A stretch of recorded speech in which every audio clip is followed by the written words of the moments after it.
Hi friends, welcome back to another video / episode of the James Red Podcast. Today I'm here with a guy named Corey Myers. Did I say your last name right? Yes, Okay. Myers. Great. He is with me, and he is a musician and specifically a drummer, but this won't be a conversation about the technicalities of being a drummer so much. As always, this will be about creativity and mastering a craft. And Corey shares a plethora of covers on his channel and on his Instagram profile. And I too have been a drummer since I was a wee lad. So I enjoy Corey's style. I seek out styles of drumming and I look for very specific things when I'm listening to music, and I pay deep attention to whatever the drums are doing at any given time. And his style is really interesting to me. It has a backbone and a lot of finesse to it. I think that's quite nice. But I will link below to his things if you're interested in drumming people. He is a very interesting creator. Thank you for taking the time. And how's your day going, man? Man, thank you for having me. And my day is good. It's hot here in Missouri.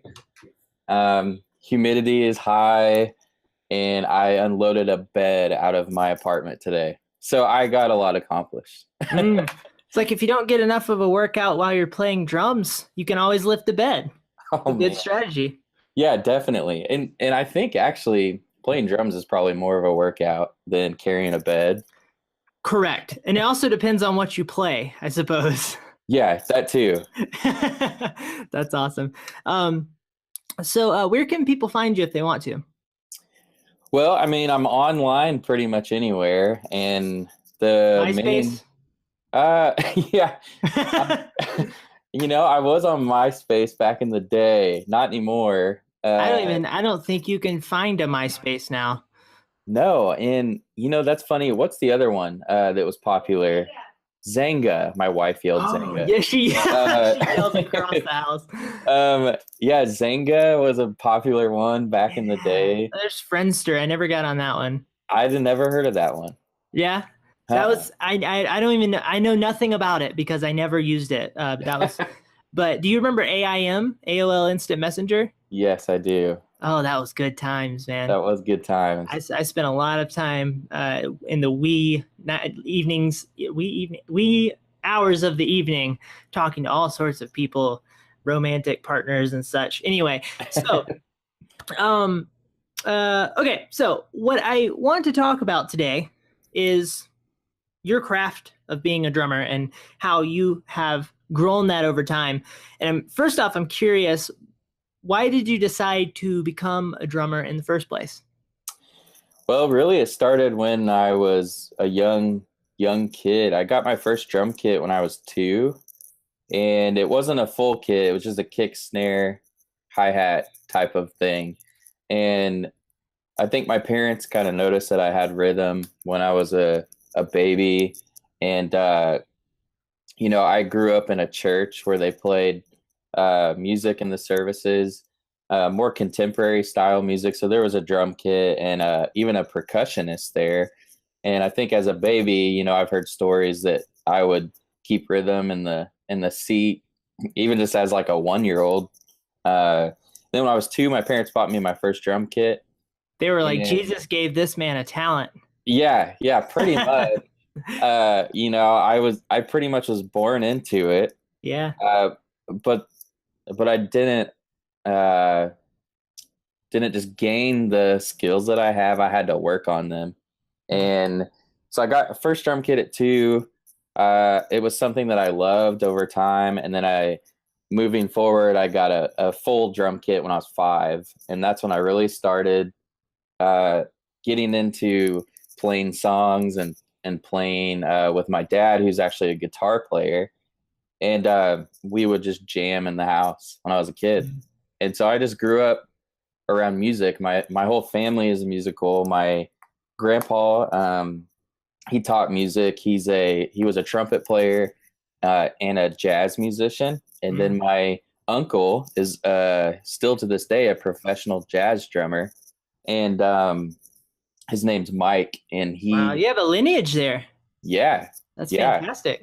So, and that's my mom's side of the family. My mom's also musical. And then you go to my dad's side and he plays guitar. Mm. And then his brother, my other uncle, plays guitar. And so it really just runs in the family, to be honest. I don't know how. It's like everybody in the family has something that they're good at. Yeah. And so, which is really cool. So for me, drums just became like the centralized thing in my life that I always wanted to do, and I still do. Mm.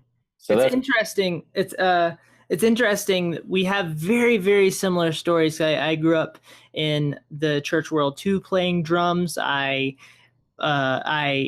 spent an enormous amount of time on stage, which made me very comfortable on stage, at least behind a drum set. yeah, So now being on stage is one of the more comfortable places for me on earth, which I think to many people would seem crazy. But I when I was when I was very young, my drum set was a couch. We have whole home videos of me playing uh, with like two drumsticks, playing on the couch in my whitey tidies. Really exciting times. And then I got a drum set, and then I started playing when I was 4, and started going at it from there. But like I'm sort of a creative anomaly in my family. I think my dad sings, but I think that I, I feel different than a lot of people in my family in that regard. So it's yeah. always interesting to hear from people who have sort of this lineage of creativity and musicianship in their family. That seems like a really interesting thing. Yeah, yeah. I mean, um, I get that question a lot. People ask me, "Did you take drum lessons?" And I didn't, but in a way, I kind of did because my whole family are musicians. So Mm-hmm. growing up, I always had somebody to turn to if I had a question. And when it came to drums, there's three other drummers in the family. My dad plays drums as well as guitar, and then my uncle and my grandpa both play jazz drums. So there was always somebody to turn to when I had a question or wanted them to show me something or teach me something. And so yeah, when people ask me if I've taken lessons, it's like no, officially no. Uh, but yes, I had some help along the way, Mm-hmm. definitely. Mm-hmm. Did you did you spend enough time with the jazz musicians in your family to learn a lot about finesse? Yes and no. When I was a young kid, it wasn't as important to me. I was just, young and didn't know at the time how important that kind of stuff was. I remember my uncle and my grandpa kind of trying to teach me some of that stuff. And sometimes it would be really interesting to me. Other times I was just like, oh, I don't really care. I just want to Mm-hmm. play. Um, You're in a hardcore section of your life, and you're like, nah, yeah, I'm fine with breaking all my cymbals. That's fine. yeah, yeah. I definitely went through, this stage of like, because when I was growing up, being in a church and also having a musical family, I'm going to a lot of live concerts as a kid with my dad, professional concerts. What I mean by that is outside of the church world, I'm going to all these concerts in Kansas City and seeing, you know, uh, people like Joe Bonamassa, who's a really famous blues guitar player, watching people like him, uh, Joe Satriani, Mm-hmm. uh, all these like guitar kind of guru people, because that's who my dad listened to. Watching those kind of things, and then going back to the church world where you grow up watching guys just pretty much beat the heck out of the drums, and then going to the family who are jazz musicians, and they're all into the technique and the finesse and more of the practical things when it comes to drumming and music in general. So Mm-hmm. when you mix all those together, I think that's where my style comes in. Mm-hmm. Mm-hmm. That's awesome. I know that you've played a couple of covers of Under Oath on your channel, which is Yeah. my all-time favorite band. I try to explain to people what Under Oath sort of is musically, and it's kind of a difficult thing because they're pretty hardcore, but their Yeah. stuff is also very dynamic and different, and it almost feels classical to me in a sense. I don't. I think some people may struggle to make that connection, but to me, it always. And Aaron Gillespie is my favorite drummer of all time. He's one of the. It's one of the few examples of me actually picking a favorite something in life. So, so Yeah. Side note, I've hung out with Aaron twice, and both times were unplanned. And really, what's funny about it was actually a couple years ago. What's funny is the first time I met him, uh, I live about 2 hours from Omaha, Nebraska, and mm-hmm. he had tweeted out or something early in the day that he was playing at a acoustic show at this coffee shop in Omaha. And I remember thinking, man, I got nothing to do tonight. So so I Sit at drove. home, go see Aaron Gillespie play Yeah, it's guitar. like, and I think it was even a free show if I remember, or it was like $10 or something like that. Mm. And so I drove there with a friend, another Under Oath friend who loves Under Oath, and we get there. We got there pretty early in the afternoon, and I remember we were just going to hang out around Omaha. I was walking down the street, and Aaron Gillespie walked by by That's himself. exactly how my friend met him that way. He was just walking Yeah, down the street. They just and bumped into each other. I was like, hey, like, and I didn't want to be that guy that was like fangirling and like, I love Under Oath. Um, so I just said hi and told him I was there for the show and was looking forward to it. And he went on his way. I went on my way. A couple hours later, I'm in this coffee shop drinking coffee with my friend. We're just sitting at the table waiting for the show to start. And there's like 5 people in there. And Aaron walked in and he kind of glanced around, and we were like the only younger people in there. And I think the rest of the population there, the older folks, they were like, they didn't even know who was there, you know. And Mm-hmm. so he's made eye contact with us and just came over and sat down, and he talked to us for like 2 hours before the show. And then to make the story short, about a year later, we did a youth camp at my church out in Colorado. And our youth pastor was like, I don't know who I want to bring in for worship this year. We usually do like special guest. Mm-hmm. And he was like, I think I'm going to bring in this Aaron Gillespie guy. He does worship with his acoustic guitar. And we were kind of going for a simple vibe that year for our youth camp. And I was like, yes, I'm all for that. Yeah.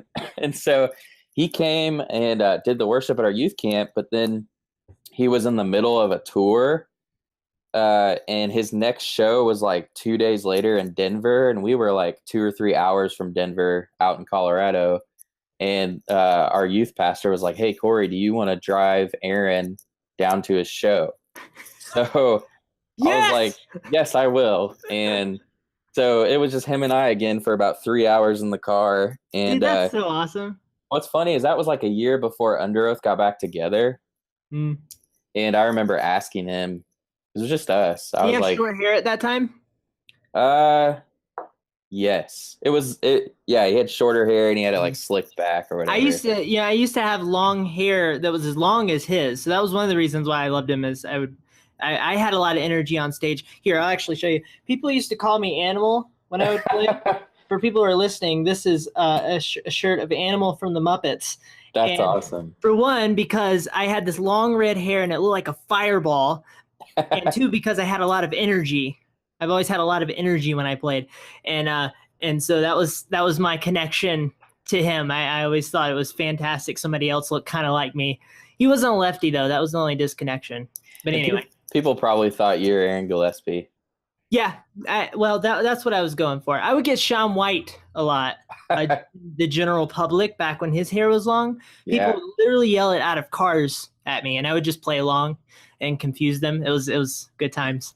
Yeah, so that was just a cool story, you know. Not a lot of people, I don't tell that story a whole lot, but it was just cool to spend that time with him twice in the last, within a year. And it's like, I grew up listening to Under Oath, and I respect Aaron as one of the best drummers out there.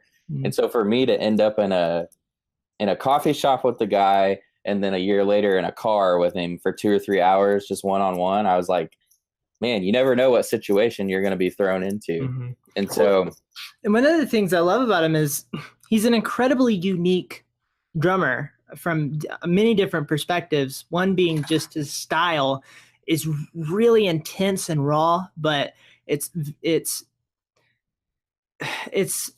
technical in the sense that the stuff he would come up with was really interesting, but it was different than a lot of anything else that has really ever been out there. I mean, we have other bands that have come along that have a similar feel, but overall the sound of Underoath and the sound of Aaron Gillespie as a drummer is incredibly unique. And he was somebody that I think had to fight upstream a little bit, because when he was growing up in his church, I've heard him talk about that experience where everybody was just like, hey, you just need to stop hitting the drums so hard. yeah. Like, you need to get it together. We're going to kick you out of here, you know? Yeah. And so it's like, it's a story of fighting against the current of what everybody else wants you to do and being different. He's just an incredibly different guy in almost every sense. Oh yeah, for sure. Yeah. And yeah, I mean, I connected with him a lot in that sense of growing up in the church, playing drums and being, more of a hard hitter. And in the church world, you kind of get critiqued for that. Mm-hmm. And yeah, he was an inspiration for me when it came to that. And yeah, I love his drumming. I love Underoath. I'm glad they're back together. I remember asking him in the car, I was like, so is Underoath going to get back together? And he was like, I can't say anything. And I was like, yes, they're going to get back together. So that's awesome. Now they're, they got this new album out and they're doing great.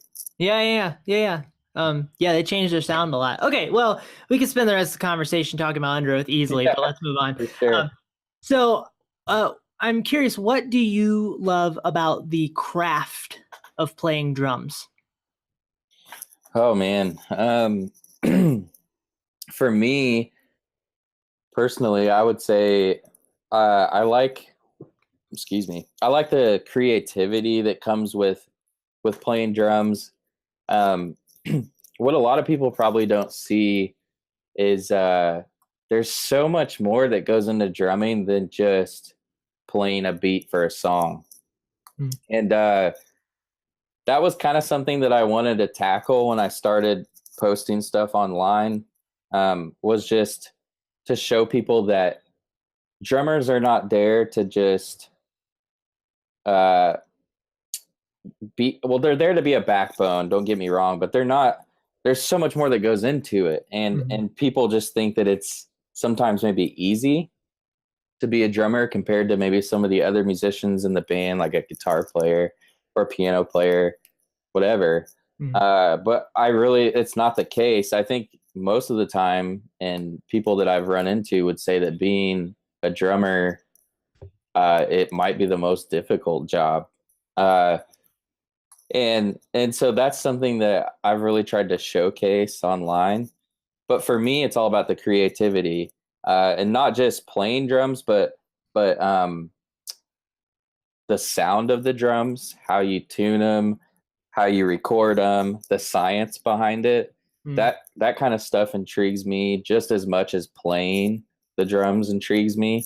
And that's kind of partially why I'm online now, which I never would have thought of happened either. But I'm thankful that I have the platform, to bring that to light and to inspire other drummers out there, that they don't have to have a band or they don't have to be in a band to be successful or to even enjoy playing drums. Yeah, I think that there is such a level of technicality that goes into being a drummer that people don't understand if they're not on the level of playing, of course, and just the dynamics. And if you hit the snare over here, it makes a different sound than if you hit it here.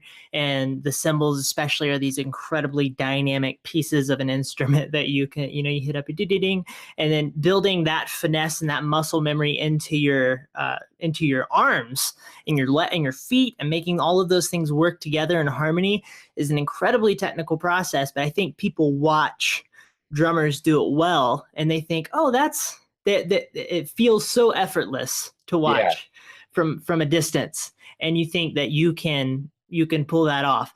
Right. And and that's the same with any craft to some extent, but I think it's so interesting to think about all the things that are going on when a drummer is playing a beat, and how the drummer has tuned the snare to say it's incredibly difficult to tune drums for me. I never figured out how to do it technically correct. It's and making all of that come together, getting the right cymbals to sound like you need them to sound and not be too overbearing, and and uh, if you want them to sound more washy, then buying a more washy cymbal, and sometimes those are more expensive than the other ones over here that are a little more pingy and this and that. But I think that you have to spend an enormous amount of time as a drummer to get to a level where you're really solid, Yeah. really carry a band. You can be a backbone. You can sort of hit on the in the right places that help everything come together and make sense in the band. So many people do this kind of okay. Not a whole lot of people do that really, really well. And I love how good drummers make things feel effortless, but there's so much that goes into it. Yes, that's a good way of putting it, you know.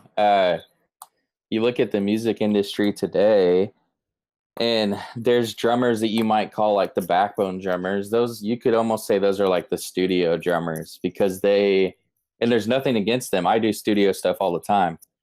But those are the drummers that come in and they're usually told what to play. And they just come in like a machine or a robot almost, and they just play what they're told to play, and they get the job done. Then you have drummers like Aaron Gillespie, for example, who makes Under Oath, and they make that band 10 times better. And you don't want to go and see Yeah, just with his Under Oath without creativity. him. Yeah, you don't want to go and see Under Oath without Aaron Gillespie. Absolutely. And and it's funny because Aaron Gillespie's not even the tightest drummer out there when it comes to skill. Mm-hmm. I'm sure there's way more guys out there that could play those tunes. But technically, he's actually pretty sloppy, but Yeah. but he has this overriding style of intensity Yeah. and creativity that fills in that void. And emotion too. And emotion, yes. Yeah, he plays with a lot of emotion. That's something that I've tried to instill into my playing too, whether it be in church or in the studio or online in a video. uh I think part of that just stems from loving music so much and loving drums so much that when I get caught up in a song or playing or jamming with somebody, I just enjoy it, and that's what I've like lived to do. And so for me, that emotion just naturally comes out. Mm, And when you naturally have that, you can't beat it, you know? yeah. And Well, a lot of and times it's attached to sort of falling into a flow state within yourself where you yeah, feel really attached to what's going on. That's a great yeah, place. yeah, that too.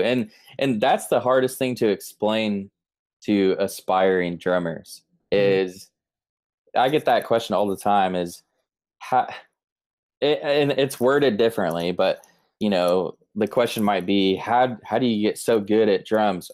Or how do you look like you're having a great time when you're playing, and how do you get so into it? And I don't have a right or wrong answer, but from experience, it's just I love playing drums that much that if I get behind a drum kit, no matter where I'm at, I'm always going to give it 110% mm.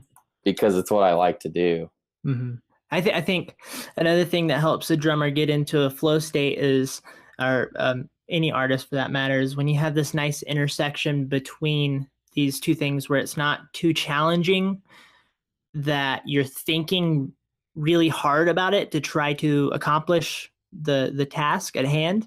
And I think for new drummers, they're overwhelmed with that part of it, especially if it's live and they actually have to make sure that they can't stop, right? That's Yeah. another variable that you don't think about enough if you're not a musician. You can't stop in the middle of the song. And so you're focused heavily on that, or so there's the challenging side, and then there's it's so boring and uninteresting that you're not engaged. When you find the middle ground between those two, it can sort of lock in, and Yeah. you hit what we call a flow state, where you feel this euphoric uh, energy all around you as you're playing, and you feel the emotion of it. Everything kind of falls into the background except for what you're doing, and you're it's like it takes over your body. It's fantastic. Yeah. It's a weird thing to like explain to somebody, but for me, it's almost like my spirit in a way, like not my body, but my spirit, like is like a master at drums. Mm. Not that I'm a master, like not that I'm physically mastering the drum kit when I play, but I feel like, and this is just me personally, and maybe I don't know if you feel this way too, but I feel like my spirit tells me I can play anything I want. And then like I'll hear a song on the radio in the car, and I will automatically like come up with a whole drum part while I'm driving. And I'm not even like trying to focus on that. It Mm. just pops into my head like Yeah, it just flows through, right? yeah, Yeah. just automatically. And then it's like I can go sit at a drum kit and just play it down Mhm. and not have to practice it. But it comes from somewhere within that's not physical, and it's hard to explain, but Yeah, yeah. it's like It's a an mojo incredibly or thing. something. Yeah. I the when you're playing and you find that place, it's like you're able to do things, and I think this is why it's actually useful to try to find a flow state in whatever you're doing, is you're able to do things that you couldn't do before. Like you will actually try this thing that you have been scared to try, or you didn't feel like you maybe had the technical ability to try, and you were holding yourself back from it. And in that moment you go, I'm going to go for it, and then everything's so locked in your body that sometimes you mess up. Yeah, yeah. But everything's so locked in your body that you nail it, or you nail it in some way that's maybe not even quite right, but you're like, okay, that was awesome. Anyway, I did something Yeah. else I didn't even think I was going to do there. That was interesting. And then you hit on the beat, and then you come back out of it and you fall back into the pocket, and it's really it feels fantastic. Yeah, and it's funny you say that because I'll get the question of, "Hey, you did this fill in this video at 1 minute and 20 seconds. What was the sticking pattern?" Mm. And then I one, I can't read music. I know how it works, but I can't read it to save my life. I can't either. I'm glad we're together on that. Yeah, and two, when people ask me those kind of things, half the time I'm like, "Hey, man, I'm really sorry. I have to go back and watch it because I don't know what I did." I don't even know Uh, what happened. Yeah. and that happened today. Somebody left a comment, and I went back and watched it like 5 times, trying to figure out what I did. And I could kind of pick it apart, but when it's happening so fast, and a lot of the times I'm just doing one take covers, then I'm just like, I don't know what I did there, but it turned out really cool. Mm. And that's where that inner like spirit comes from while I'm playing, that tells me you can do this. And then some, like you said, sometimes it doesn't work out, you mess up, uh but probably 75% of the time you'll nail it. And Mm. that's what makes the drumming on a whole nother level. Mm. When I don't know if you're this way, but if you I think I don't know what chemicals are involved in this process, but I can imagine endorphins have something to do with it, because I can like crack my knuckle open while I'm playing, and I won't even realize it until after I'm done. Yeah. Like I'll look down and I was like, oh, there's blood on my drumstick. Yeah. That's exciting. Yeah, I've done that before so many times. Yeah. I think what's funny, this last year I've been dealing with tendonitis in my right arm, like my entire arm. Mm. But I never really noticed it before because, like you said, when you get to playing and you just feel that energy, it's like you don't feel any pain whatsoever. Mm. But the older I've gotten, after I'm done playing, I've been like experiencing a lot of pain in my arm. Um, But it's funny because like while I'm playing, I don't feel it. After I'm done playing, I feel it. And it's like, where did that come from? Where is that pain coming from? Mm. And or busting a knuckle open. I've done that too. And there's blood everywhere. And you're like, I didn't even know I was bleeding. Yeah. So yeah, I don't know. I'm sure there's some science behind it. I'm probably not smart enough to figure it out. I'm gonna have to look into that I'm curious if there's some level of pain masking that goes on. Now there are times why I would be playing on stage and just really in the middle of an emotional moment, and I smack my knuckle on the snare drum, and it's like you feel it, and you're like, ow, but you. Well, for one, you have to keep going, but two, it's like this amazing feeling. You're like a warrior. You're like, Yeah. I don't care. I have work to do. Yes. Yes, I totally can relate to that.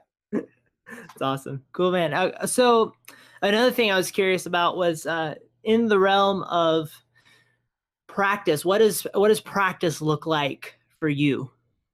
Or what do you try to make it look like? Oh man. It's different all the time for me. A lot of people have like a practice routine that they go through, and it's the same for them daily or weekly. For me, it's always different just because I feel like I live a really busy life. But right now, I try to block out one day outside of any paid gigs or playing at church or anything like that to myself in the studio to practice, and then that's when I also try to record some videos. But a lot of times those videos I post on Instagram, that is my practice. And that's how the whole Instagram thing started in the first place. Was I was bored one summer and I was playing a lot of drums, practicing at home, and I had a camera, and I said, how can I evaluate myself to get better? So I just started recording myself, and I started posting them on Instagram. So That's how I found you, by the way. oh really? That's cool. Yeah, I was scrolling through Instagram. I'm always looking for different random drummers. They'll pop up in my Explore tab, and I'm just waiting for some filthy fill to happen, and and I cry a little bit, and then I move on with my day. So I was scrolling through different drummers, and well, I was scrolling through the randomness that is Instagram, and then you popped up somewhere along the lines. I was like, oh, okay, this guy's got a nice style and his drums sound good. Your mics sound fantastic. You have them tuned well, and good quality video and everything. And I was like, oh, this is interesting. I'll follow this guy. So that's how I found you. There's some data for you. Yeah, that's awesome. Yeah, and I mean that's really how practice is for me. I spend about one day a week on my own, and I sit down and just play sometimes. Sometimes I'll, pick out songs to cover, and I'll play 20 takes on that song for practice. I get a lot of practice at church too. I mean, not even just practicing for the services, but so you play on is it Sundays or Wednesdays or whatever, right? yeah, I play on Sunday mornings, and Gotcha. we have a larger worship team at our church, and there's a lot of diversity when it comes to the musicianship there, and a lot of talent there too. Mhm. And so being around people like that who are really good at different styles of music, sometimes we'll get done with the service rehearsal early, and then we'll just jam for like 30 minutes. So I kind of get some practice in there as well. And then I play, local gigs a lot and studio sessions for people. And so I think at this point in my life, I'm just playing so much that practice is the real thing, Mhm. it's the Mhm. real deal. Mhm. That's a Whereas, good place to be. yeah, whereas growing up, as a teenager and stuff, I was playing all the time. I mean, in Mhm. college, I didn't party. I thought drums were more important. And I literally spent probably 2 or 3 hours every evening just playing drums in my room by myself. And I still had a social life, but it was like I didn't care what everybody else was doing. I just When wanted to you say go. social life, were your drums your friends? Were you having conversations with the Yeah, drums? Because that's yeah, okay. probably. I probably was at some point. No, How you no, doing, Floor Tom? yeah. Do you have a Hey, good day, man. Symbol?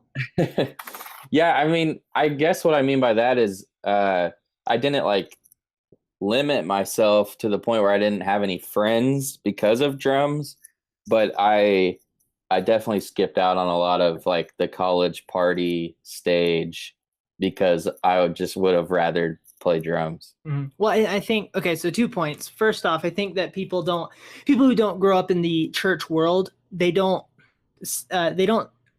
know that growing up in that type of realm is a way to grow because I that's how I grew.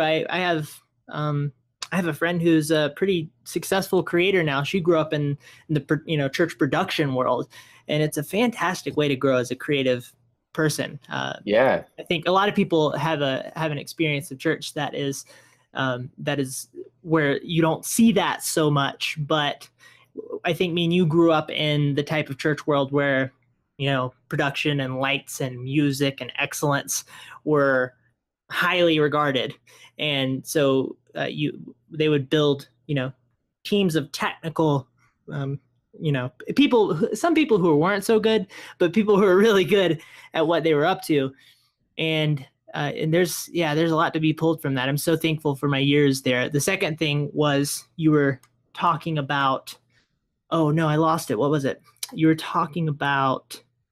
Uh, oh yes, you spending hours in the evening time practicing, and one thing I've learned is that I haven't spent enough time really diligently practicing drums. And at this point in my life, I live in an apartment. I don't even have a drum set here, and so there was a lot of time in my life where I would fiddle, and then there would be a time where I had no drum set to play because I broke all of my previous drum heads and I didn't have money to get a new one. yeah, I didn't have any cymbals, what have you, and I would not practice. And I certainly could have spent more time diligently practicing in a very focused manner to help myself get more tight. And I'm definitely, I lack as a drummer because I did not spend that time of dedication all of those years up until now. I would be a better drummer. I'm a great drummer, but I would be a better drummer today if I had practiced diligently. And this is why I think if anybody is trying to pursue a craft and they're serious about it, you need to pour in time and effort on a daily basis, because 5 years from now, you will thank you for the time that you put in. yeah, But it's so easy to let that go by and then not put in any time. But you have to think about where you can be in 5 years if you really dedicate yourself to something.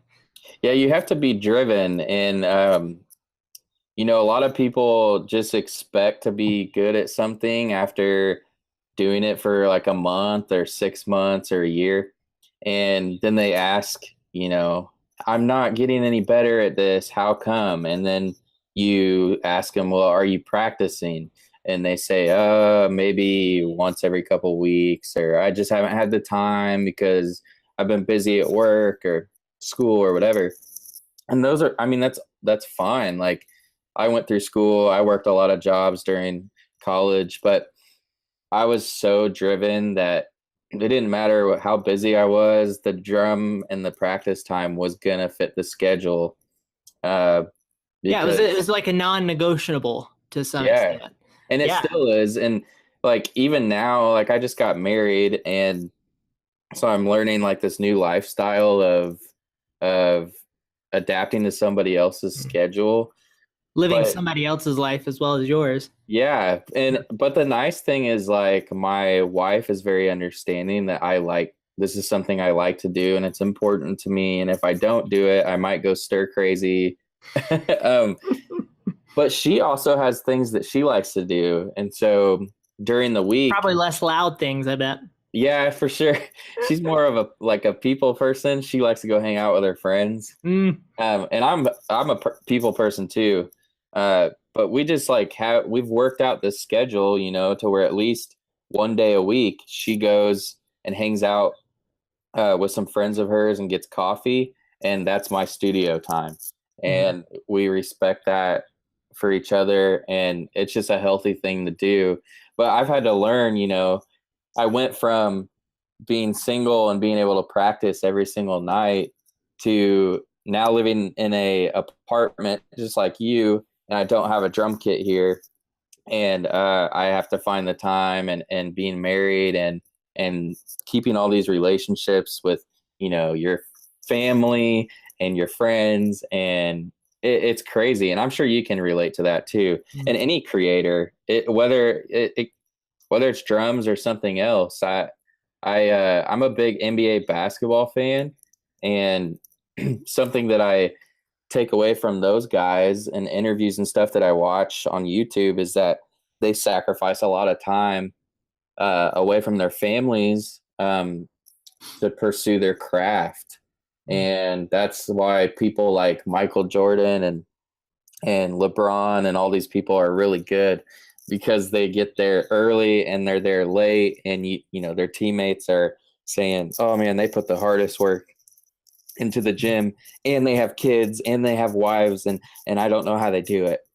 And it's like, well, it's because they're really driven, and it's like you said, it's not an option to not do it. Mhm. Mhm. I've in being married as well, and in the process of becoming an adult and trying to actually achieve goals on a real tangible level, to see those things actually come to pass in my life, I've learned how important it is to have structure in your life. Like, creative types don't tend to be very structured people. Free flow is something that we're really into, and Yeah. just kind of like, where does the wind take us today? Yeah. I'll go over here.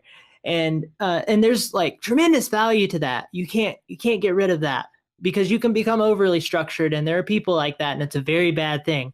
Yeah. But if you can find a nice balance, and mainly as a creator, you're so deficient. Not all of us, you might be a savant of structure, but for a lot of creators, you're so deficient in that area that you have to spend an enormous amount of time dedicating energy and intentionality towards that, so that you can build up a level of structure that can help you become the drummer that you want to be, help you be able to do those fills that you Yeah. have been trying so hard to get, the really technical ones that the gospel drummers do, that make your head hurt when you watch them, Yeah. and being able to just become more well-rounded in general. But I think so many creators sort of play, and there's sort of a ceiling to playing. You have to attach structure to that, and then you also have to attach structure to all of the other areas of your life. Make sure that your wife is happy, and if you have kids, that your kids are happy, and that they're that you're doing something that's good for you and them, not only now but later in the future, and that you're taking care, that you're sleeping, that you're taking showers, that Yeah. you're eating food, all of these things. It's like they to some extent, you can push some of these things aside in the pursuit of obsession towards this one thing, but there's a limit to that, and you have to find that balance and be very intentional about building that structure in, because it will make you a better, more well-rounded creator. I think most drummers out there that people would look up to have some sort of structure behind what they're doing, even if it's a playful structure, some structure behind getting them to the technical brilliance that they're at. Yeah, that's a good point. And personally, I probably have more structure than most creators do, but at the same time, it's like you could be out eating at a restaurant, and as a creator, it's like your mind never shuts off. Mm. And then you get this crazy idea in your head uh, of something or a project that you want to do, or something that you're like, oh, this would be really cool. And then you'll find yourself in this restaurant, but you're like, I can't write it down anywhere. And you kind of like freak out, and you have to like figure out where to take this creative energy and store it until you can like use it. Mm, And that's kind of been like the challenge for me, because I do have a lot of structure in my life. That's just kind of the person I am. I like things planned and I like to be on a schedule. Um, but it doesn't stop the creative flow. And that's the hardest thing, is where do you store the creative energy until you have time to get to it? mm. And so for me, I write a lot of notes on my phone, and um, I bust myself all the time because I also write music, and I like to write songs for my church. And so I get a lot of cool like song ideas, and then I forget them. And Yeah, yeah. it's like, man, why can't I just remember that thing that I had in my head 20 minutes ago? Because Yeah, it was totally. like the coolest thing ever, and now I can't remember it because I was busy. It's almost And like you need like a pocket drum kit you can just pull out and sit down yeah, on the table in the middle of dinner. Or you can take, I suppose if you go to like a sushi joint, you can take the chopsticks and start playing yeah, on the cups and the little plate that they put the wasabi in, yeah, you yeah, know. exactly, exactly. Yeah, that's it's that's interesting. I think that I think that that is a struggle of a musician. That you have to that these ideas are going to come to you randomly and sort of serendipitously, and it's you have to find a way to get that out of your body.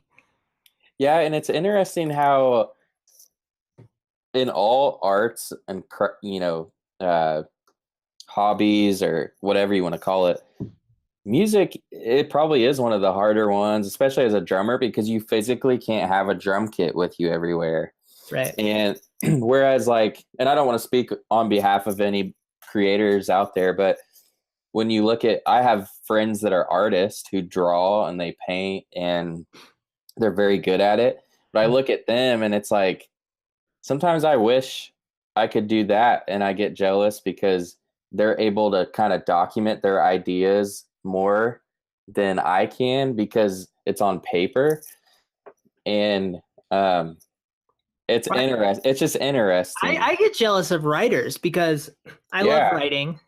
For one, like I think I'm actually when I need to articulate ideas, I am way more natural at creative writing than even speaking. Like I try really hard to develop my ability to communicate with my face, but um, all of this starts with me writing stuff down. And but for people who are full-time blog writers, or they what's the term? I think a ghost writer is a profession that you can be. And the people that write books, right? You just get in this corner, light a candle, and you go into your zone for 8 hours with 35 cups of coffee, and you write a graphic novel. And that to me is they're so lucky because for one, you can just kind of bring your work with you wherever you go. You can, if you're in a hotel room, you can just kind of open up your laptop and start writing some stuff. And you can, it's not restrictive, right? right. So yeah, I think that there's drawing. I think photography to some extent is that way, especially if you live in if you're a landscape photographer and you live in, for example, Utah. I've decided not to go that route of landscape, which is uh, hilarious, but considering where I live, but Right. people, if you're a landscape photographer in Utah, this is a utopia. You can walk outside, walk 30 feet in any direction, and you have a photo. Yeah. And so it's like there are strengths and weaknesses to every craft, I suppose. Yeah. And, we're, my wife and I will be looking for a house in the next year or so. And that's something that I told her was whichever house we find, there has to be a drum room. Mm. Well, and Because enough room between you and your neighbors, right? That's the biggest yeah, issue. that too. But Yeah. My it's like, neighbors would kill me if I played a drum set in here. see, my where my studio's at now is at my parents' house, Mm. and the neighbors over there are pretty cool. they're they're they just know, because my parents have lived there for like 15 years, so they just know that Corey's playing drums, and Yeah, it's yeah. fine. It's fine. Nothing's Yeah. there's no apocalypse happening right now. No, they actually enjoy it, which is kind of cool. Your studio is really interesting though. It's the one you use on YouTube, right? Yeah. Yeah, you have these prints everywhere. You got that one print that says love and there's like but the letters are like an AK-47. Yeah. What is it? A hand grenade, a sword, and then a handgun. Is that right? Yeah, and what's funny is that's not my poster. It's it's my dad's poster. Ah. But I like the poster. Mm, mm. uh I but think yeah, that's what every musician wants is just a big room surrounded by musical instruments yeah. that you can just sit down and go to town. Yeah, it's like, can I just have the ability to teleport to a studio? Right. Right, And right, right. but that it's not only music, like athletes and like you said, even photographers, you got to go out and capture the content. Hmm. And that's like the biggest challenge Hmm. right there because we live in such a busy society that going out and actually taking the time to capture the content is the biggest challenge. Well, that's one of the really fantastic things about photography. I think drums has its own version of this, interestingly enough, but photography because it's sort of it's anti work in a sense. It's anti everything that you're supposed to be doing in society as an adult because let's say you're a landscape photographer, right? I have a canyon like 15 minutes from here. I can drive up in there and find all sorts of wonderful landscapes. And photography has a level of serendipity built into it where you kind of have to wait for it. You kind of wander, you look, you hope it comes. But there's this sort of collision of you being out there and the right circumstances coming, and this takes time. You can't this isn't a to-do list item, right? You sort of you have to meander, you have to hope for the best. And Yeah. this is something that is incredibly important, but I think that a lot of people would have trouble with that idea, which is why they need to be doing something like that in the first place, because it's good to have something that feels unproductive and explorative, right? Yeah. It's Yeah. like the drums. You can sit down and say, I'm just gonna start to fiddle around, and nothing in particular comes out of it. I mean, and you can sit down and practice a specific fill or beat, I suppose, but a lot of times, for me at least, it's just I just go in there and try to get sweaty and just listen to music that I really enjoy and get into it. And that's there's so many other things that you could be doing in your life at that moment to be more quote unquote productive. Yeah. But it's good to have something that doesn't feel like that. I'm not sure Yeah. why, but It's just like a stress reliever too. sure. Like a therapy in a way.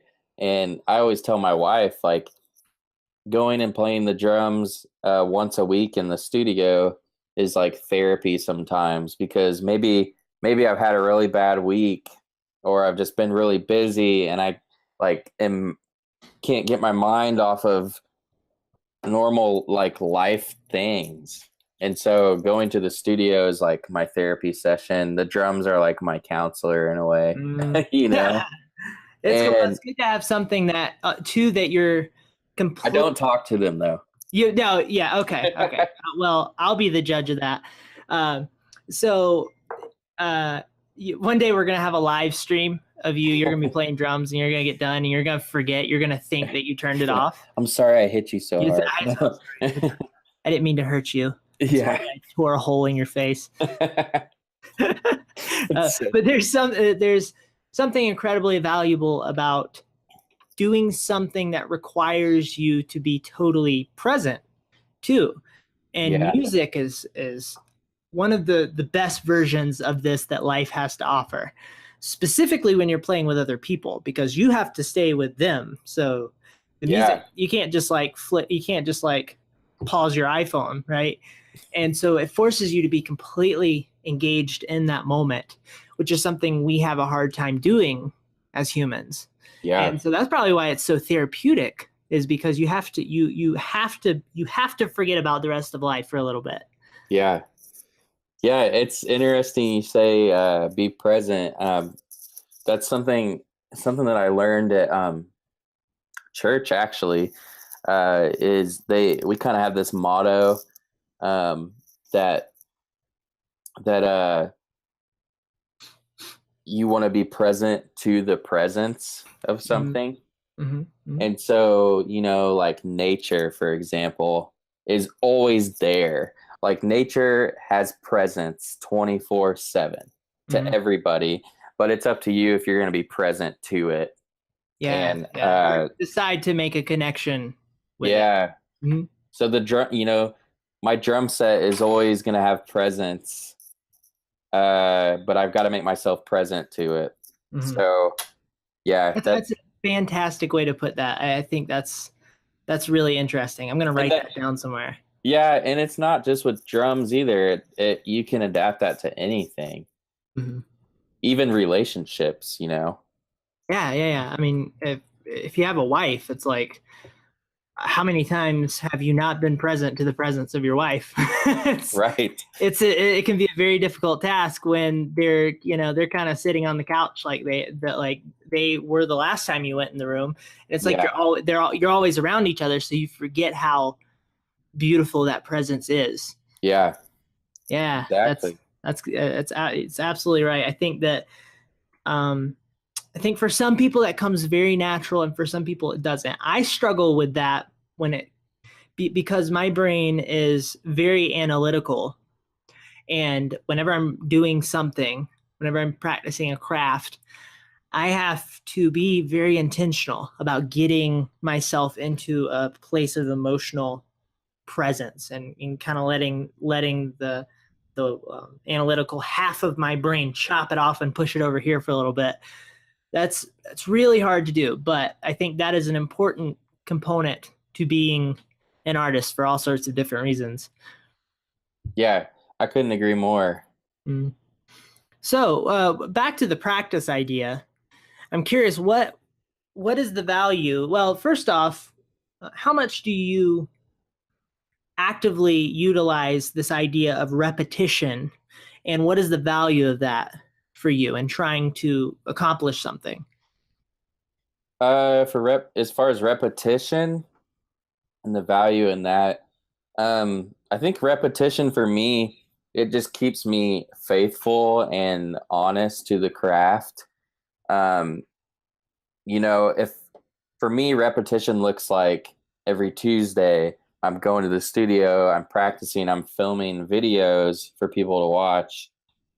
But if I miss a week, it's not the end of the world, but I kind of feel like a piece of me like is missing Mm, until I can get back to it. And mm, so for me, the repetition is more uh, me being faithful to the craft and making sure that I'm making time for it. Um, Kind of sounds funny to put it that way. mm. Uh, it's not like I worship like the drums or anything like that, but in a way, you could put it that way if you want to. Well, I It's think it's interesting you use this language of sort of having responsibility to the thing, to the craft, yeah. to the drums.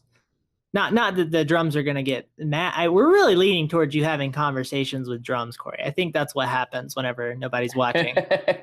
Well, I think even nowadays it's kind of a little different because now that I have the following online, I have all these people watching and they Yeah. expect something from me. And the responsibility to them. Yeah. And there's that responsibility that I've never had before. Whereas before the responsibility was to myself and to my uh, To your goals, maybe. friends and goals and to my church family to be there for them. And now it's turned into now I have the responsibility to make sure that everybody watching online has new content to watch and they enjoy it. And but at the same time I have to find the balance of making sure that I'm not here to really be a people pleaser either, because I want to be happy myself and I don't want uh the online presence to ruin my repetition. And it's not, but I don't want it ever to get to that point Mhm. where I feel like if I don't do something, people are going to hate me. Mhm. Um, so yeah, it's interesting that the repetition is really important, but it has to be uh, looked at through the right lens, having a following. Just because, Mhm. and I love providing content for people, but I don't want to be focused on everybody else. I want to be focused on myself and making sure that those around me, all those things come first, before I focus on the followers. But Mhm. Mhm. you know, So in another, speaking to another version of repetition, what about technical repetition towards accomplishing a goal that you have for you as a drummer? Meaning, if you want to get a fill right, doing that over and over until it feels right. yeah, repetition's important when it comes to that kind of stuff. Because for me, if there's a fill I'm trying to learn, I usually slow it down, just like probably anybody else would. And I'll sit and play it really slow, and then I'll just build it with speed, and then I've got it down. And See, then I start by speeding mine up. I make it as fast as possible. So, and I think that's why I probably succeed so much as a drummer. I just take whatever fill it is and make it 350 beats. oh gosh, yeah, I you never do the learned how to play any opposite. fill. It's horrible. That's funny. But yeah, I mean, just like anybody else, repetition's important. Unless you're just like crazy good and you can hear something and play it. Mm. Uh, and sometimes that happens, but I mean, I like to watch Luke Holland. He does a lot of cool fills, Hmm. and I like to watch his breakdown videos. And um, the interesting thing for me is if I watch it enough times, I can almost have it in my head and know that I can do it. And that inner spirit comes out that I was talking about earlier. Mm. And it's like, I've watched it 50 times now. I should be able to play this, even Yeah. though I've never tried it.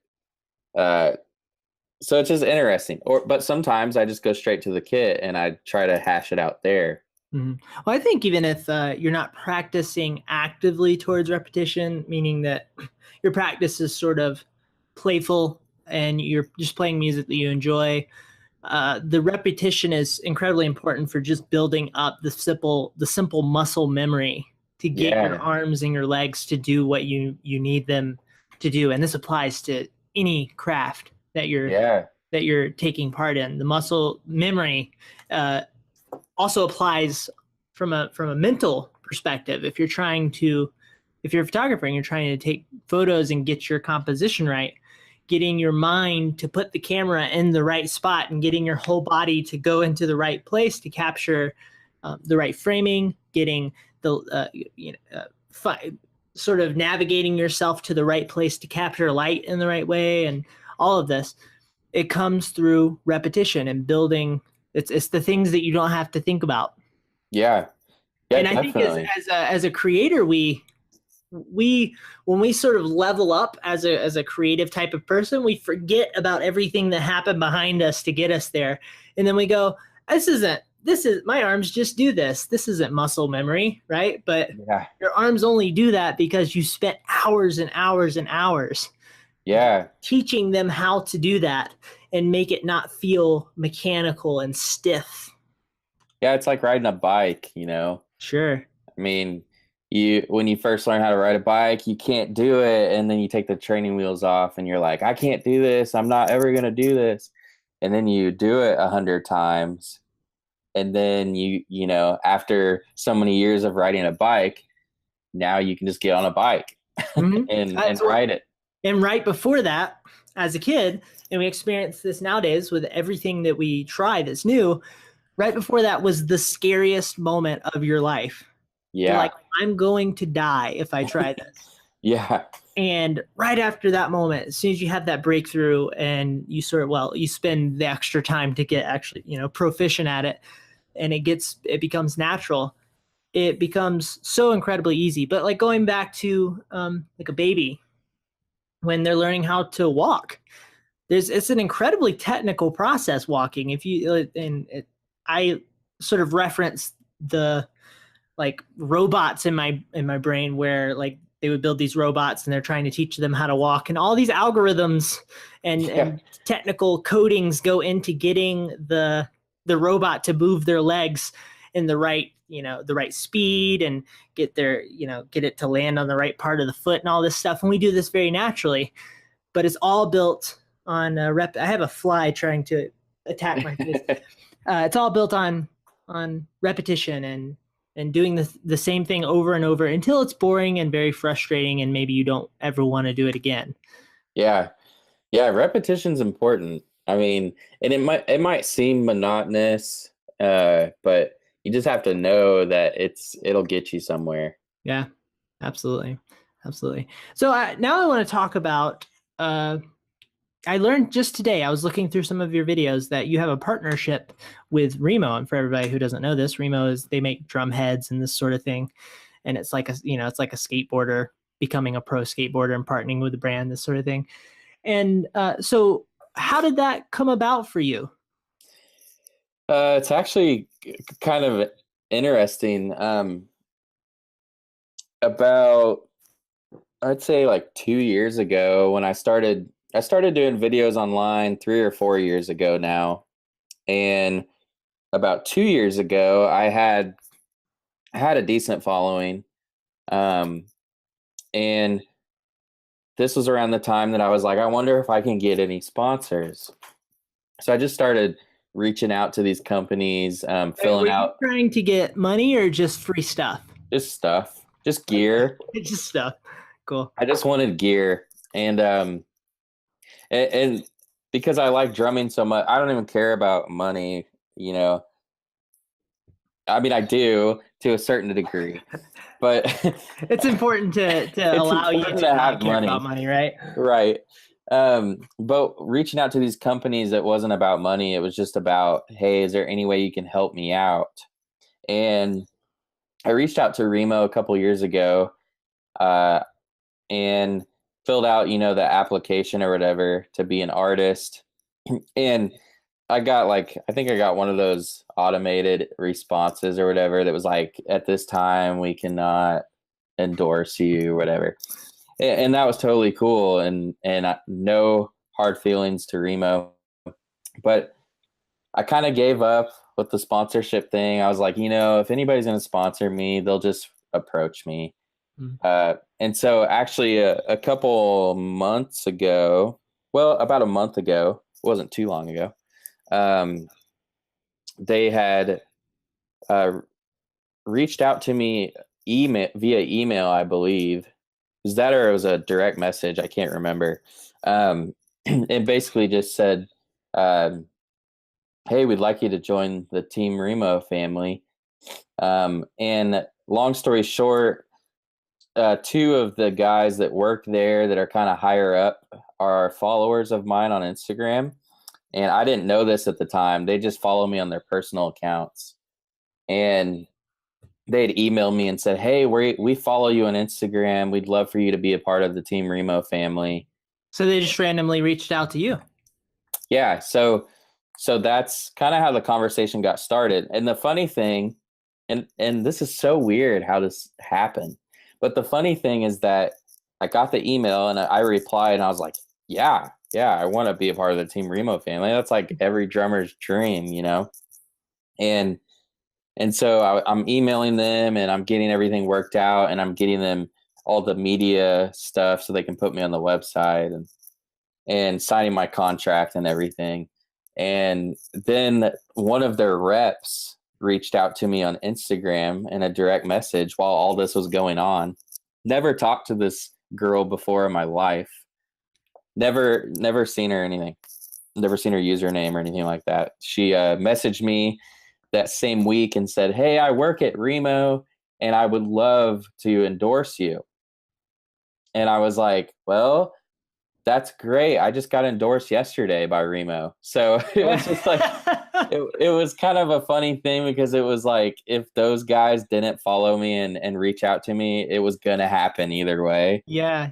So that was really cool. But that's kind of how that happened. And That's how life works though, right? You'll have this dark yeah, period and then you'll have 11 opportunities come up within a 24-hour span. yeah, That's exactly. crazy. Yes. And I think that so what do you think was helped you land that? What do you think were the things that happened in the background to help that actually happen? I think obviously having a big following helps, and just having that exposure to a lot of drummers, and because that's the thing. If you go to my Instagram or my YouTube channel, it's really all drummers. Mm, There's not a lot of, if you look at the demographics of my followers, there's not a lot of people that do not play drums, and mm, it's really interesting to me. But I also only post about drums, and mm, so I think one of the things is that my platforms are so catered to the drum community that it's a great way for companies like Remo to promote their products, because they know that all the followers on my account, like 90% of them are drummers. yeah, well, that's their perfect audience. Yeah, and they're, most of them are young and aspiring drummers, or guys that have been around for a long time, but maybe they um, fell off the drum wagon for a while and they're Mhm. getting back into it. And so I think it's just the inspiration that I'm able to provide through these social media platforms. But the same thing happened with Peisty too. This I was endorsed with another cymbal company, Mm, and I just wasn't, things were kind of happening there that I won't go into, that I just wasn't happy about, and I just didn't feel comfortable in that situation. And I remember thinking, what do I do? Do I reach out on my own to these other cymbal companies, or do I just put my head down, don't have any contact with anybody, and just keep playing these products because I can't afford to buy new cymbals? mhm. And so that's what I did. And the funny thing is, I got an email actually from Istanbul, uh, probably 4 or 5 months ago now, The from a drum rep. company, not the country for anyone. Yeah, yeah, the drum company, not the country. Just got an email from Istanbul the other day. Yeah, the president emailed me. That's cool. That's exciting. I didn't know you like to play drums. and but yeah, so I got an email from them out of nowhere, out of the blue, and the guy was just like, "Hey, we'd love for you to join our team and endorse you." And I was like, at first, I was like, "This is really cool. Like, this is what I was looking for." They make good cymbals too. They do. I used to play them actually, Yeah. and They're the ones I've heard from them are primarily pretty sort of washy. Shh. But yeah, they make more like pingy types of stuff too. yeah. I played their dark um, series cymbals, and they were almost too dry and dark, Mm, but they're still great cymbals. I mean, they're a great company too. yeah. But at the Nothing like time, the sound of a good dry washy cymbal for me. oh no, yeah, exactly. And It's I can't remember what the ride cymbal was called that I had. It was almost perfect. yeah. Almost. Hard to find a perfect ride cymbal too. Yeah, it's like one in a million. Yeah. Yeah, yeah. But Yeah. going back to the story, I just for some reason didn't feel comfortable with that either. I don't know why, because I love Istanbul, but I just was like, you know what? I don't want to deal with any endorsements right now. I don't want to switch contracts. I don't want to go through all the hassle. I feel like you, correct me if I'm wrong, you seem like somebody who doesn't want to get sort of over encumbered with business and Yeah, yeah. contracts and such. I don't, unless it's something that's gonna help me out. Hmm. Like Remo, they reached out to me and they've been very supportive, and that's something that is gonna help me tremendously in my drumming career, to have availability to their products. 24/7. You know, if I need something, I just email my rep and say, I need this stuff by this date. And that's really cool. But when there's companies out there that they're just kind of looking for handouts almost, like they'll still offer you stuff, but they're more so there just to try to get their name out there, which is fine. That's what endorsements are for. There's no sort of authentic relationship to be built. Now I got a fly in my face. Oh, maybe it's my fly. Maybe I sent it through the interwebs. Through the screen. I think it maybe it flew in my USB port a second ago. But yeah, you're right. There's no authentic feel, and I make decisions based off how I feel sometimes, which isn't the best, but it can be a strength and a weakness, that. Well, and you got to look at the brand of a company and what they represent, and do you want to represent that as well? And I was a PR major in school, and so I learned all about branding, and so I try to protect my own brand a little bit. And so at the time Istanbul reached out, I don't know, I just was like, I don't want to deal with it. Yeah. And I think I was a little mad just about another situation I was going through as far as endorsements. And so that was probably part of it. But the cool thing is, like 2 months later, I got a call from Peisty. And kind of like the Remo thing, they called me and they said, we'd really like to have you on our team. Yeah. And I felt the authentic want from them, that they actually cared about what I was doing as a drummer, and not just about getting their products out there and their name out there. Because Peisty and Remo are big companies. To be honest, they don't need me. They don't need me to promote. And maybe I'm wrong, but they don't need me to promote their products. Well, I think that all of the marketing that any company does these days is through let's say the useful marketing is through small creators who have a decent sized following of people who are specifically catered to what they're the specific audience that they need. Yeah. And you're right on that. I think that for somebody like you, it's like, if you have, let's just say you have 1,000 people that really, oh my gosh, I broke everything. And let's just say that you have 1,000 followers that are really dedicated. Now, this isn't the number that represents your following, but let's say within that number, there are only 1,000 people who are seriously dedicated to playing drums. They really enjoy it. They are the perfect audience for Peisty or Remo or Istanbul. And that is extremely valuable to those companies. And it's like, when they work with you, you're building an authentic, trusting relationship with your people, and they need you because they're not right. They're trying to on their own, but it's a different kind of relationship than you're able to achieve.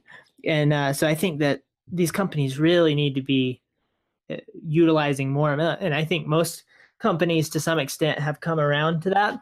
But yeah, it's funny because there's other big companies out there that I cannot name names, but there's other companies out there who have emailed me and said, we will not endorse you, but we need help with our marketing.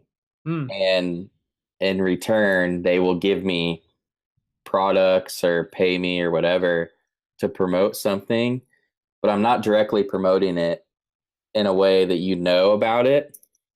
And it's just interesting because it's like some of the drum companies out there haven't quite figured out yet that social media and online is like pretty much equally important as touring is.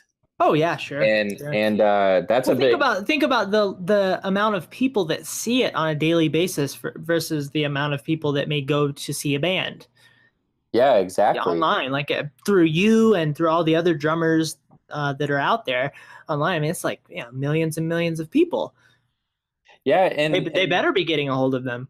that's a big, that's kind of a hot topic right now in the drum world. I don't know if you really have followed that, but I've been in some conversations online with touring drummers who even play with big names, who they're either mad or maybe a little bit envious because they're not getting the endorsements they feel they should get. And then there's Mm. people like me who don't tour full time that are getting these endorsements. Yeah, well, And they're not leveraging the internet. they're not. And if you can do both, then you've got it made. But Sure. but yeah, it's interesting that the way marketing is going for anything, like you said, not even just drums, but a lot of people are utilizing YouTubers and vloggers. Mm. And I know the NBA, they utilize a lot of vloggers and they pay them to go to the games and they do vlog videos and then Mhm. they post them on YouTube. And Well, because that's what the younger generation is watching. yeah, it's funny that you mention uh, sort of using the internet and using the traditional means of actually, people seeing you live and the normal ways that bands would always do things. Uh, I'm fascinated with Post Malone because he's Yeah. he is a brand. He is a logo of a person. Like he's got tattoos all over himself. He just got some new ones on his face. He's an incredibly unique looking character. He's got crazy hair. His music videos are almost hilarious. They're so ridiculous. Yeah. And like I was just introduced to his music videos the other day. I was like, what is happening? There's samurai swords. He's driving a tank.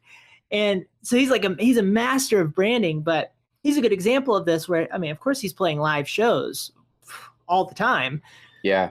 but he is masterfully utilizing the internet and Twitter and YouTube, and he's on podcasts, and he's just this really interesting, laid back fellow. He has a Yeah. personality, and so he puts himself out there in all of the smart ways, and it served him well. Yeah.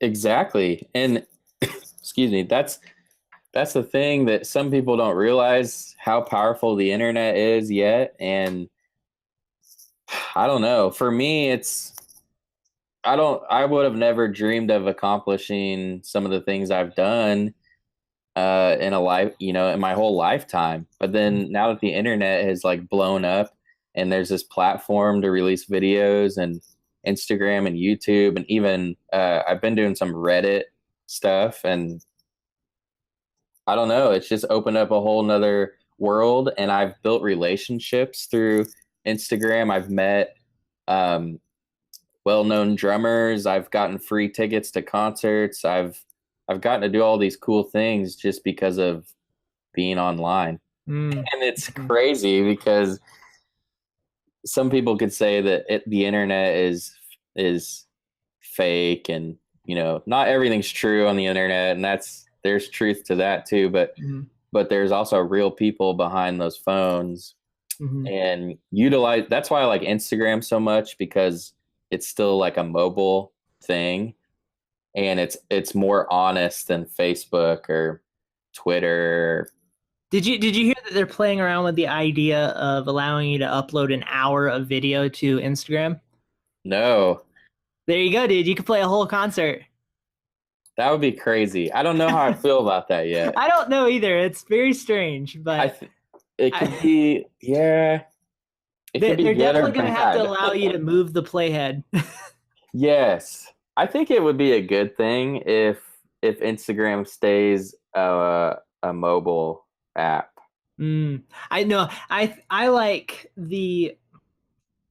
It's weird because we always like the current state of things. I really enjoy what Instagram is and how unique it is as a platform compared to like a YouTube or or any other thing, Twitter, any other thing that's out there.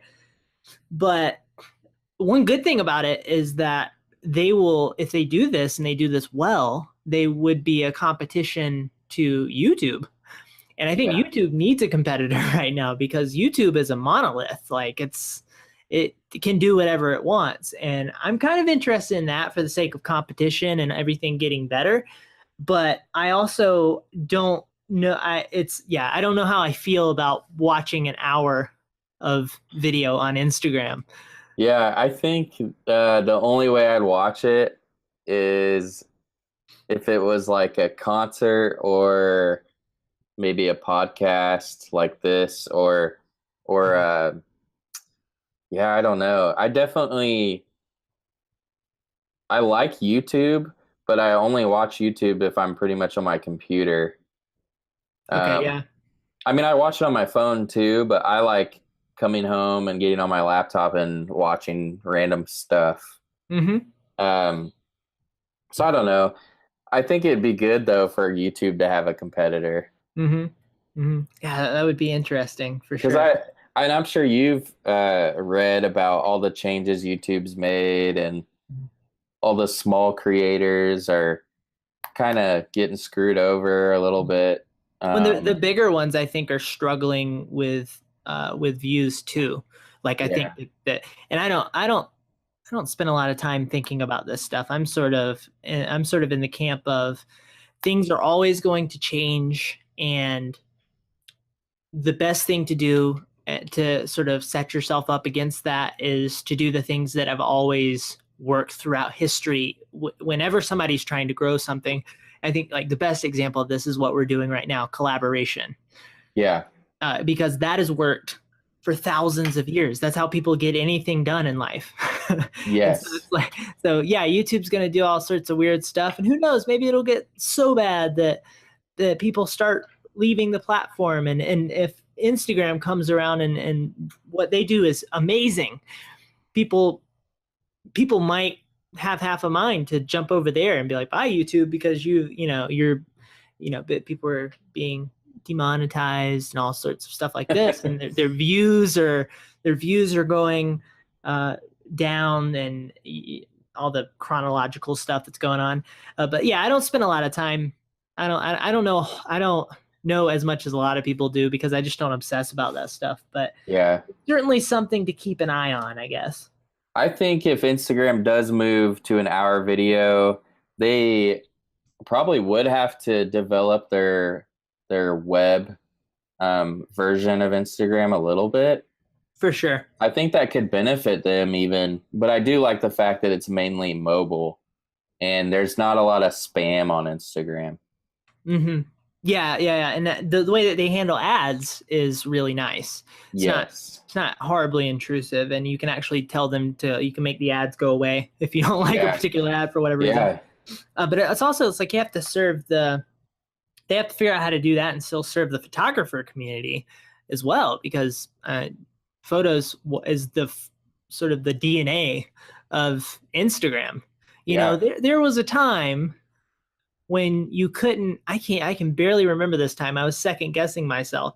You couldn't upload videos to Instagram at one point, and your photos had to be square. And now they have videos. You can upload all sorts of different photo ratios, and everything's changed. It's weird how you forget what happened like 3 days ago. Like Yeah. when they go through this big UI update and everything shifts. Everybody was complaining about it. This sucks, but then a week later, nobody remembers how it used to look.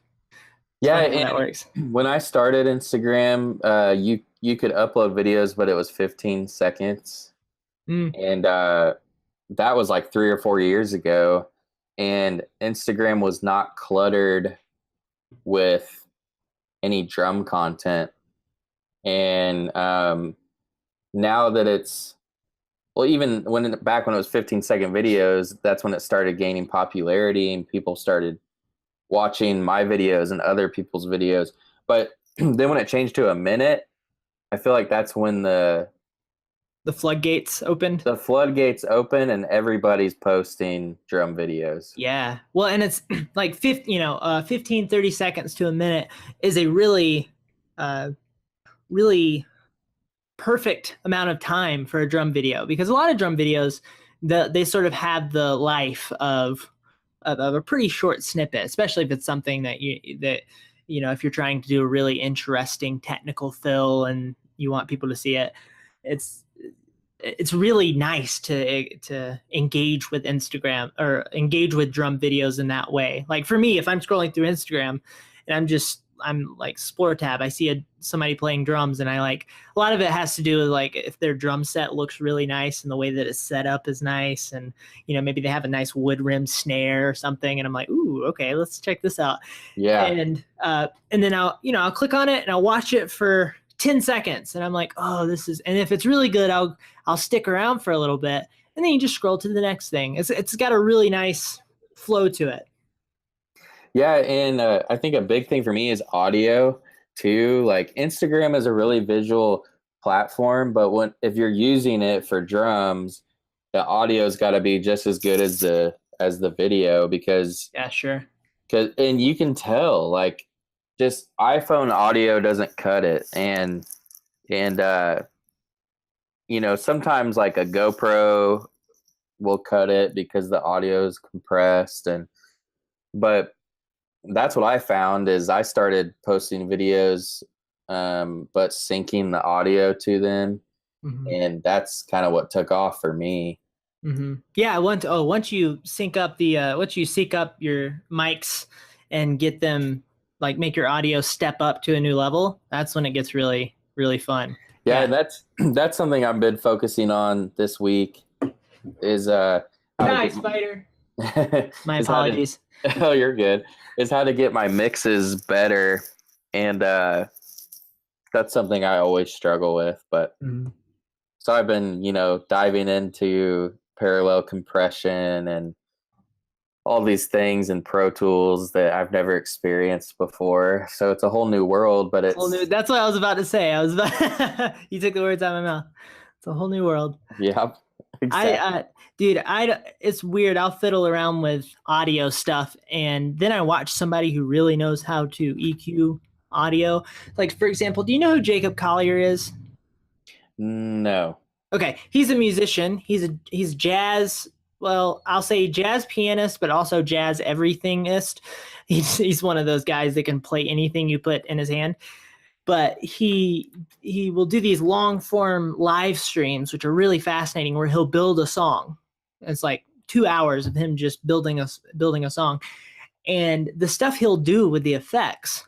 I was like, I didn't know that existed. Like, because I've always wondered how people do different things with vocal sounds and reverb and all this stuff, and it's like the combination of 5 different effects that provides this sound that you always hear that you never knew how to do. And then you realize you're just completely incompetent as a sound engineer.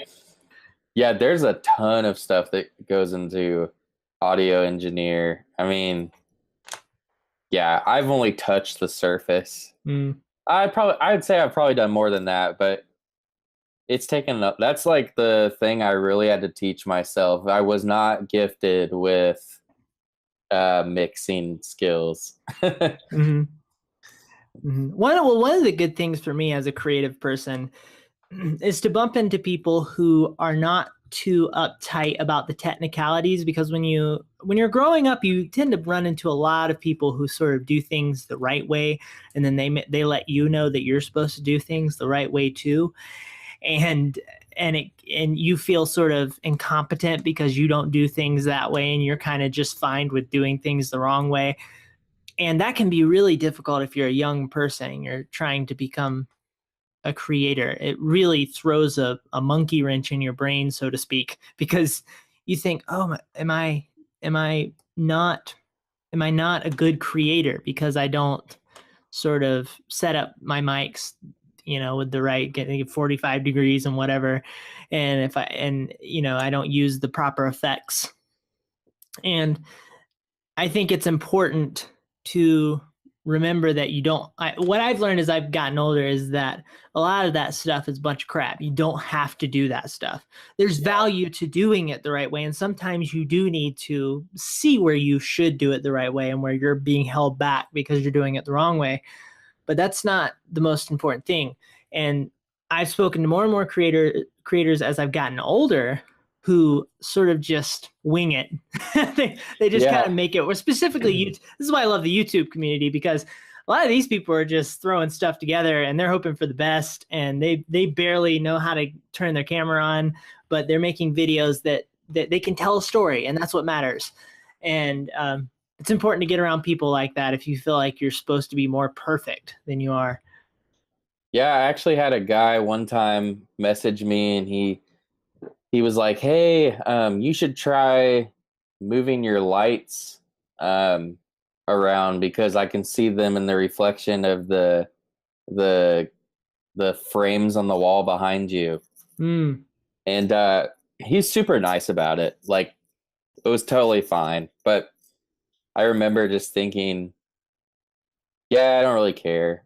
Like, I I don't really care that you can see the reflection behind me, Yeah. because the video is still well lit, and to be honest, I am more focused on just the drum aspect of what I'm doing.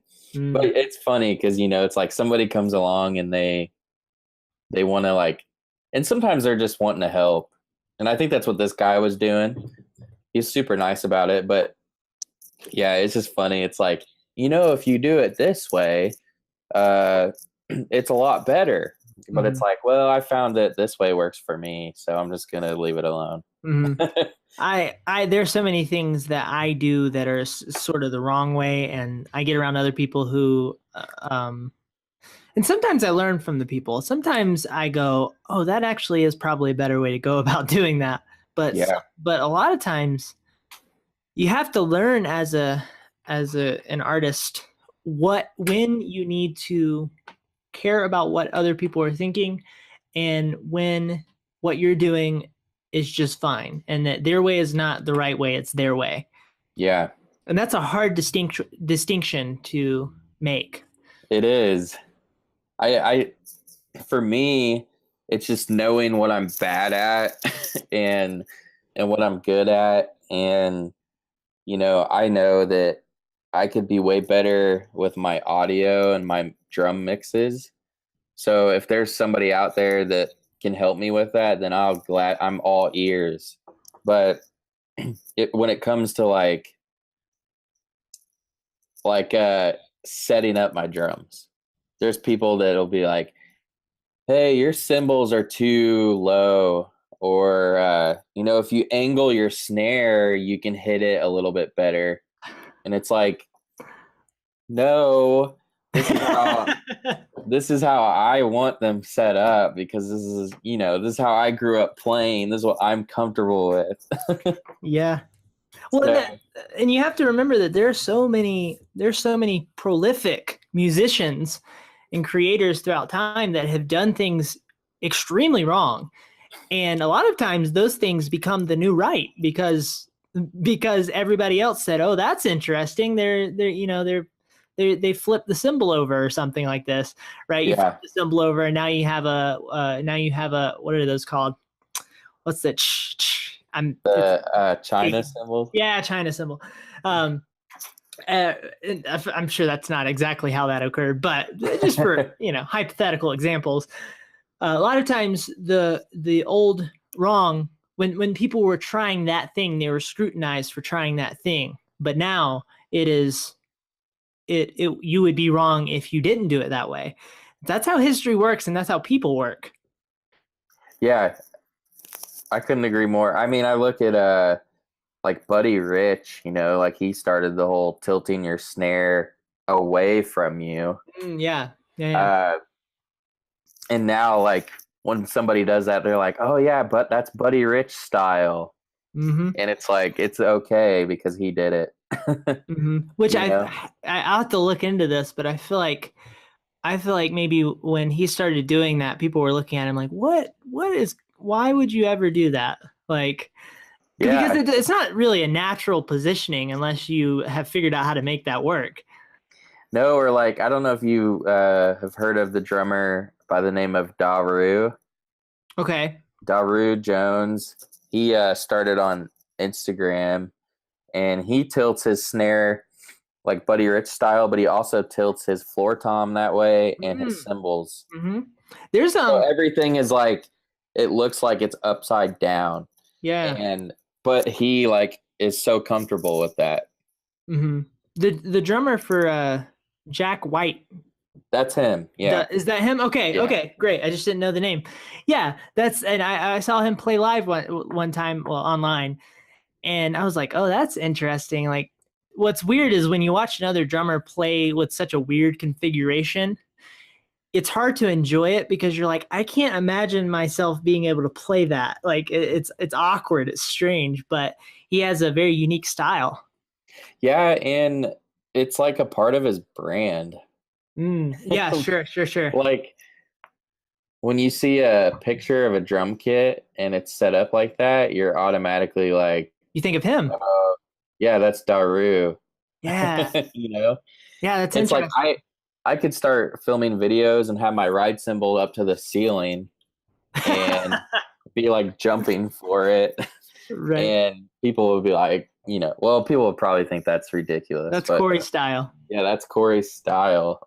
That dude, you just have to do it faithfully for long enough and with enough confidence, and then that's it. Everybody's doing it. Now it's not. Now it's completely unpractical, but Yeah, but it's interesting, right? yeah, You look at those '80s drummers, man. That made no. It makes no sense to me how some of those people set up their drum kits. yeah. I don't get it. You watch, like me and my wife. Me and my wife love to listen to Toto, the band. Yeah, And there, if you ever watch them live, he has these two. I think they're both China cymbals that are like 11 feet off the ground. That he like throws his arms all the way up into the air, has to jump to hit them, come back down. yes. But that was the thing, and it was a lot of it was just stylistic, I suppose. Or Michael Jackson's drummer. He just did a video on Drumeo. Did you see Yeah. that? No, I haven't seen the And video. I saw. I think I saw it on Instagram though. he's got like two cymbals directly behind him Mm. back here, and he like does that. So like he's playing this groove, and then he's just like, and I'm like, what the heck just Would you happened? imagine showing up to you're getting together with a jazz ensemble, and then you're bringing in your drum kit, and it takes you an hour and a half to set up, and then you have this, Yeah, this nonsensical amount of cymbals around you, and they're all 30 feet off the ground, and you have a gong. yeah, It's awesome. exactly. Well, I wonder.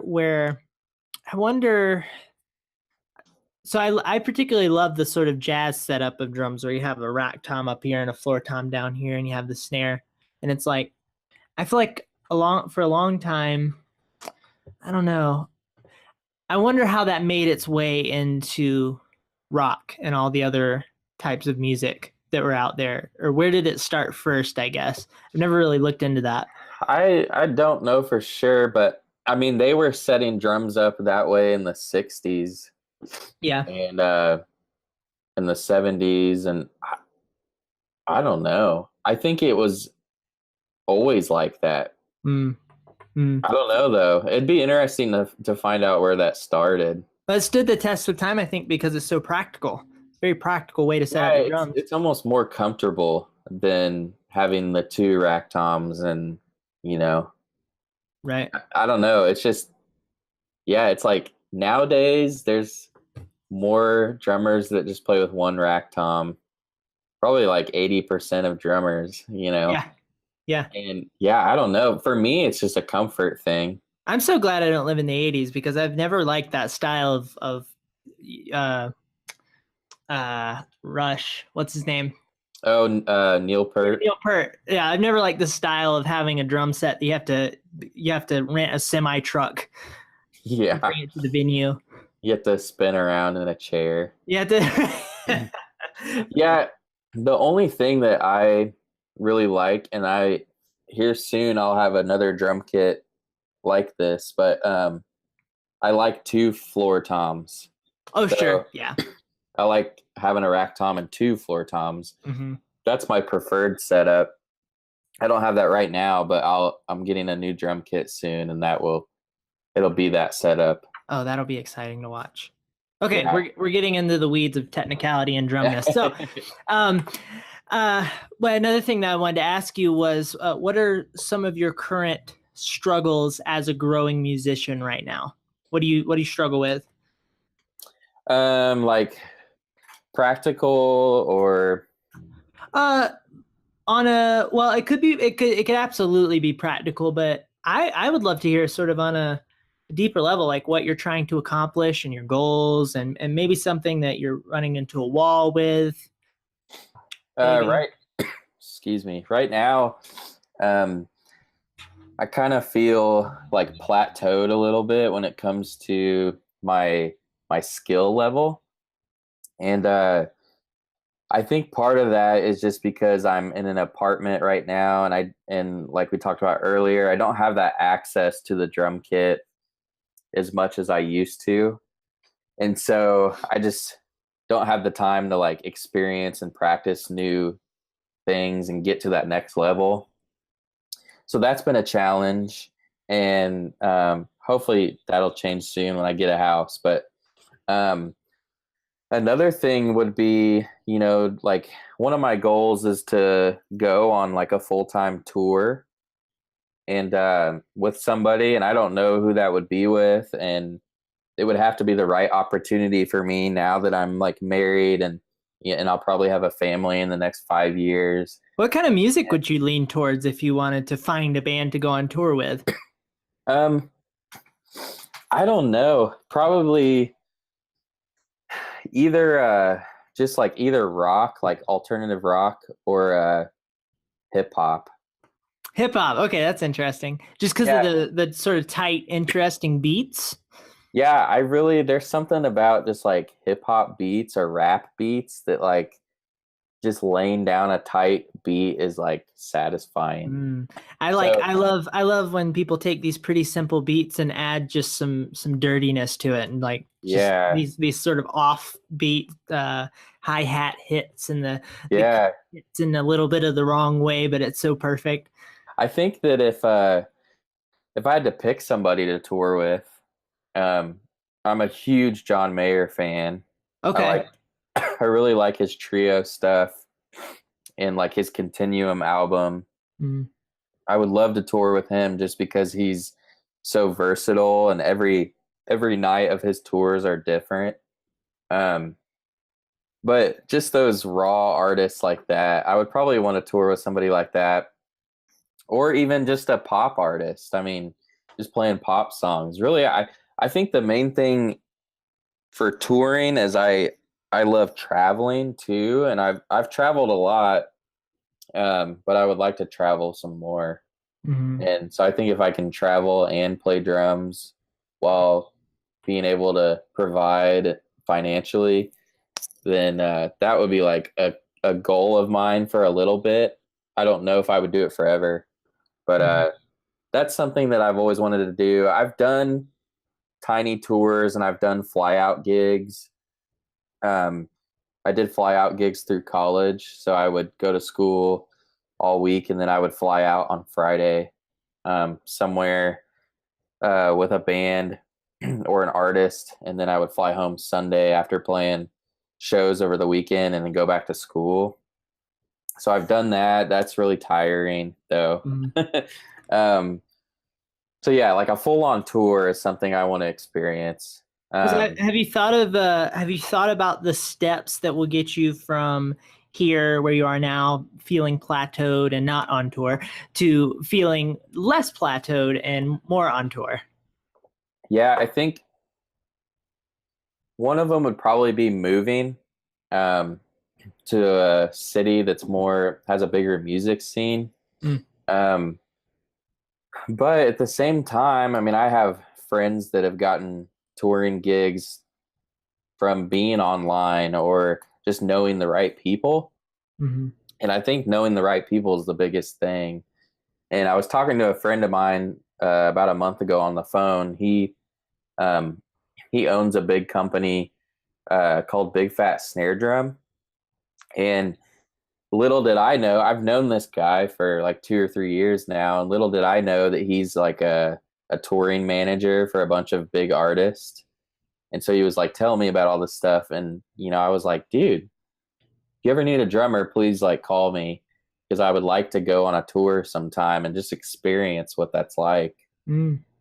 And so that right there is probably the biggest connection that you could make to get to achieve that goal. But I think just knowing more people in the industry, and if I was going to move, I would move to somewhere like Nashville or LA or I don't know, Yeah. Chicago, New York, something like that. But I don't plan on moving, so I don't know. I don't Yeah. Yeah. know. I don't know how well that goal is attainable, but we'll see. That's interesting. It's like you almost, it's weird how life works where you spend a lot of time thinking about what if you did that and maybe I should do that. And then one day you're just like, maybe, and for me, a lot of times the catalyst is actually visiting the place that I'm thinking about going. And like me and my wife just visited New York City. It was actually New York City for the first time for me, but we have a lot of friends in New York City, like YouTube creator friends in New York City, very successful YouTube creator friends. And we visited there and we just got around that energy and the motivation of everybody around. Like these people are just insanely motivated human beings. They're our age and they're killing it. And they ride bicycles and electric skateboards to everywhere they go. And Like it's a Casey Neistat, exactly, or exactly. what's his name? Yeah. Casey Neistat. You got it. Yeah. I Yeah. watch his vlogs.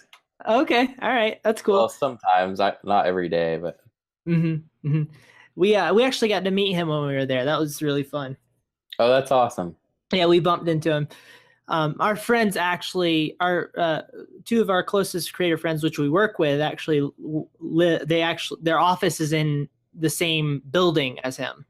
Oh, okay. So we met him coming out of the building, which is Yeah. good. It's better than being on the outside and meeting him coming out. So Yeah. that was really cool. It was unique. We met him for like 5 seconds, which is normally how those things go. Yeah. He had a boosted board in one hand and a camera in the other, and I was thinking I would be worried if that was not the case. Like if his hands were just empty, I'd be like, is he sick? Is he dying? Right. Anyway, so but went to New York and spent a little bit of time there. And the whole time me and my wife were there, we were like, how do we move here? This is great. And then we came back to Utah and we were like, okay, it's kind of nice here too. We really like it here. And so now we're in this weird state where we're like, who knows, man? One day we might end up there, but we love it here. But there will just be this moment where you will go, all right, it's time to pull the trigger. We're going to do this. It's horrifying, but we're going to do this. Yeah. And but yeah, it's like us being here has helped us create opportunities. Interestingly enough, just from being in a place that we really enjoy, and then all of the stuff that we've been trying to build has been online. But I think there's absolutely value to being in the places where you can easily get to an event or something where you can collaborate with other people and build relationships.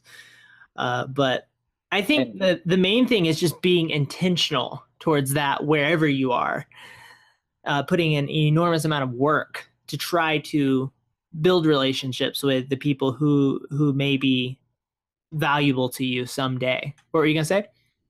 Yeah, I was just gonna say building relationships is like I have several drummer friends who are doing the touring thing, and they are touring with big artists, and you know, I've talked to them about it several times. I've gotten advice, and all of them say the same thing. They say, if it'll happen if it's meant to happen, and it'll be the right situation and it'll work out. And that's, for all of them that are touring full time, they just kind of accidentally got into that situation. Mm-hmm.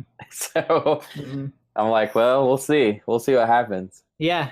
Oh, it's like, and it's weird because all the great opportunities in life come sort of as an accident. Like you can't quite trace the lines to how it sort of worked. Yeah. But at the same time, the things that you were doing helped you get there. But a lot of times it's sort of the opportunity actually comes in a very indirect way that you never thought would have happened. Yeah, and in the music world nowadays, they don't really do auditions too much. And I mean, they do, but there's a lot of times where um, they already know your skill level, and they'll approach you and say, "Hey, I'm looking for a drummer. My friend said that you might be a good candidate," Mm. and it's like that's how it happens. Yeah. Yeah. Well, it's that simple. It's like it's hard, but it's easy at the same time, right? It's like if you have the Yeah, right relationships, it's very easy. Just be the like first person that comes to mind when somebody says, "Hey, I need a drummer for a yeah, thing." And then, your friend happens to be in the room and they're like, "Oh, I know Corey." yeah, yeah. Yeah. So, okay, so we spoke about your goals a little bit. Okay, so I think now almost is a good time to wrap this thing up. And I'm excited because this is an hour and 55 minutes. This is fantastic.